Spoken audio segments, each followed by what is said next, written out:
এ কি দিদি ভাই, তুমি থরথর করে কাঁপছো কেন? এই বুবাই, কলি পলা, তোরা তাড়াতাড়ি আয়। বুবাই, তোরা তাড়াতাড়ি বেরো না, একটু ভিড়টা হালকা কর। দিদি ভাই, এই না, তুই যাবি না, আমার হাতটা ছাড় তুই।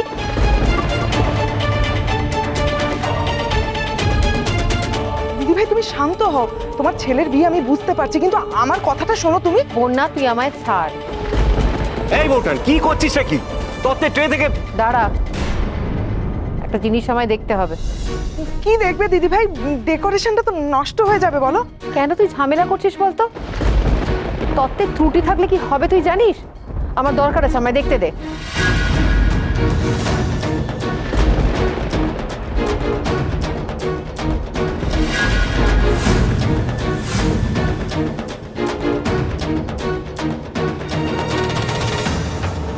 এ কি, তোমরা এখনো যাওনি? আচ্ছা কি চাইছোটা কি বলো তো তোমরা? বিয়ের আগে সুজাতা আমাকে ডিভোর্স দিয়ে দিক? এই পাঠাচ্ছি বাবা, একবার আমাকে একটু হলুদটা দেখতে দে। এই ও চোটকা, তাড়াতাড়ি বেরো না, রুটটা বুঝে গেছো তো? বাড়ি থেকে সোজা বেরিয়ে তারপর ডান দিকে যে রাস্তা আসবে ওটা দিয়ে তারপরে চলে আসবে। বেরিয়ে সোজা ডান দিকে।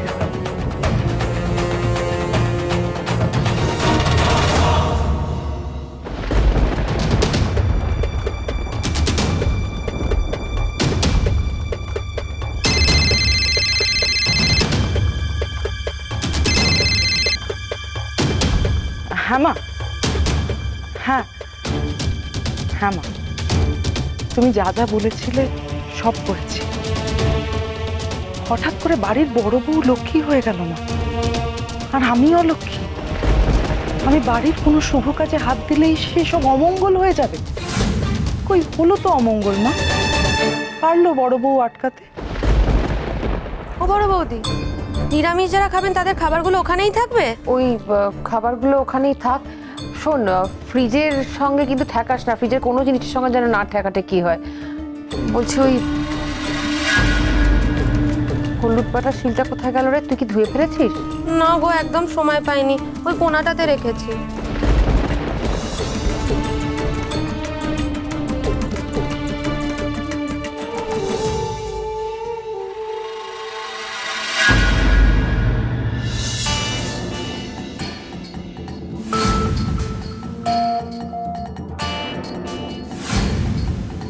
কি দেখছো গো বড় বৌদি?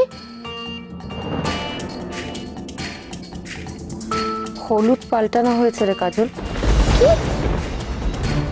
আমি যে হলুদ বেটেছি সেটা টিপুর গায়ে লাগানো হয়নি। সে কি কথা? তাহলে গায়ে হলুদ হলো কি দিয়ে? সেটাই তো বুঝতে পারছি না। আর এটাও বুঝতে পারছি না হলুদটা বদলালো কখন, কেই বা বদলালো। স্যারের অফিসে তুমি কি করছিলে একা একা? আর দরজা বন্ধ করেছিলে কেন? তার আগে আপনি বলুন তো, আপনার ফোনে যে ওয়ালপেপারটা, রৌদ্রর বাবা আপনার কে হয়? রৌদ্রর বাবা আমার যা খুশি হতে পারে, বন্ধু বয়ফ্রেন্ড যা খুশি। তার কৈফিয়ত আমি তোমাকে দেবো কেন?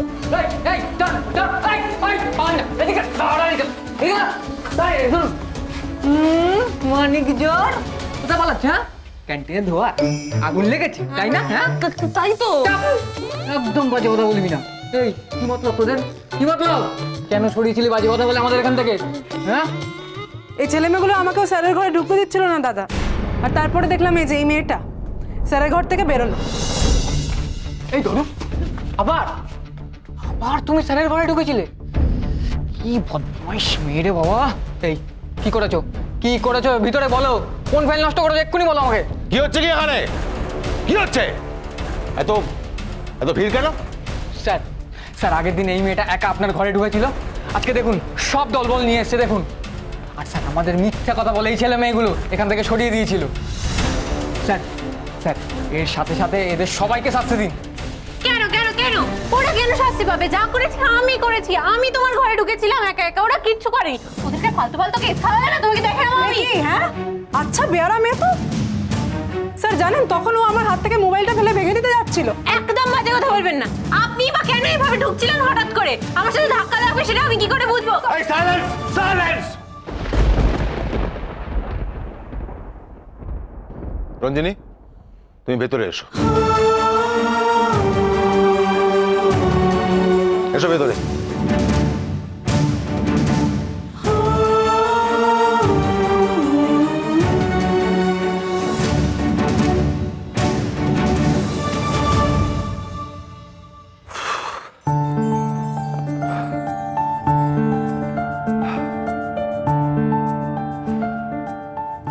দাদু ভাই, আমি এ কি মা, তুমি উঠে এলে কেন? তুমি এখানে কি করছো? যাও গিয়ে রেস্ট নাও। না না, আমার শরীর আগে থেকে ভালোই আছে। আমার নাতির বিয়ে বলে কথা, একটু দেখাশোনা করবো না? হ্যাঁ, দিদি ভাই তো সব কিছু দেখাশোনা করছে, তুমি এত টেনশন কেন করছো?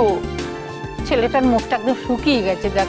আরে সে তো সকাল থেকে কিছু খায়নি, ওই জন্য হবে হয়তো, তাই না টিপু? না না, খই দই খেতে পারে না ছেলেটা, একটু মিষ্টি মুখ করুক। বড় বৌমা, আমি কিছু খাবো না এখন। আরে একটু মিষ্টি মুখ কর। ডাকছেন মা? আরে ছেলেটাকে একটু জল মিষ্টি দাও, ওতে কোনো দোষ হবে না। না না মা, এনো না। কেন রে? ঠামি তো ঠিকই কথা বলছে। কতক্ষণ খালি পেটে থাকবি তুই? দুটো মিষ্টি খা না, একটু মিষ্টি জল খা, পেটটা আরাম পাবে। উফ, বললাম তো আমি কিছু খাবো না। আমার এখন মিষ্টি খেতে ভালো লাগে। দাদু ভাই, মিষ্টি খেতে হবে না, শরবত একটু খেয়ে যা, চল আরে বস। ছাড়ো না মা, আরে বললাম তো বাবা আমার পেট বস না একটু।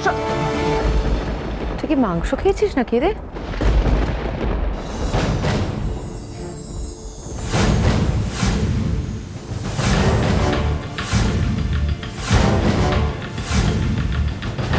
টিপু, কি বলছে বড় বৌমা? তুই মাংস খেয়েছিস? কখন খেয়েছিস? কেন খেয়েছিস? মা আপনি শান্ত হন, আপনি উত্তেজিত হবেন না, চেঁচামেচি করার কোনো দরকার নেই। আমি দেখছি, পলা যা না, মাকে নিয়ে ঘরে যা। তুমি চুপ করো।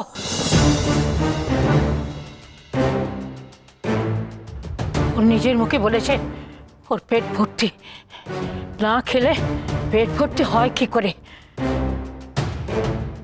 সত্যি করে বল টিপু, চুপ করে থাকিস না।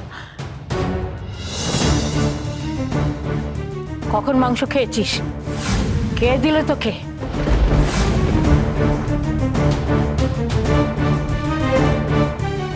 বাড়ির লোক ছাড়া তো বাইরের লোক দেবে না।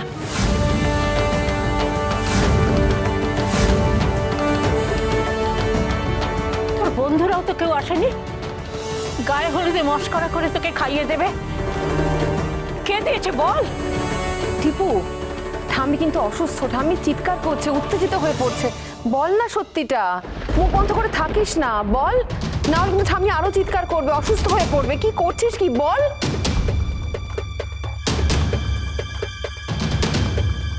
এতবার করে জিজ্ঞেস করছি, তাও চুপ করে আছিস কেন? বল বল। কি ব্যাপার? কি হচ্ছে এখানে? আর বলিস না পদ্মা, টিপু বিয়ের দিন সকালে মাংস খেয়ে নিয়েছে। আর তুই তো খুব ভালো মতোই জানিস মা এসব ব্যাপারে কতটা রিজিড। এখন সাংঘাতিক রিয়াক্ট করছে, দেখ কিরকম কাঁপছে, আমি ধরে আছি তাই বুঝতে পারছি। দেখি মা, চলো ঘরে চলো, আমি নিয়ে আমার সঙ্গে চলো। ছাড় আমাকে। তুমি উঠে এলেই বা কেন? সর্বনাশের বিহিত না করে আমি এক চুলো নড়বো না। ছাড়। কিসের সর্বনাশ? হ্যাঁ, টিপুর খিদে পেয়েছিল, কিছু একটা খেয়ে নিয়েছে, তাতে তো বাড়াবাড়ি কিসের? তুমি মঙ্গল অমঙ্গলে বিশ্বাস করো না, তাই এই কথাগুলো বলতে পারছো। আমরা তো করি। আমার খুব ভয় করছে, সকাল থেকে একটার পর একটা গন্ডগোল লেগে আছে। সকালবেলা ঠিক সময় ছেলেটার দুধই মঙ্গল হলো না, এখন আবার শুনছি মাংস খেয়েছে। তাহলে তো বলতে আসো এই প্রবলেমটা তোমার থেকে শুরু। এত যখন নিয়মের হিড়িক, তাহলে তুমি তোমার ছেলেকে চোখে চোখে রাখলে না কেন?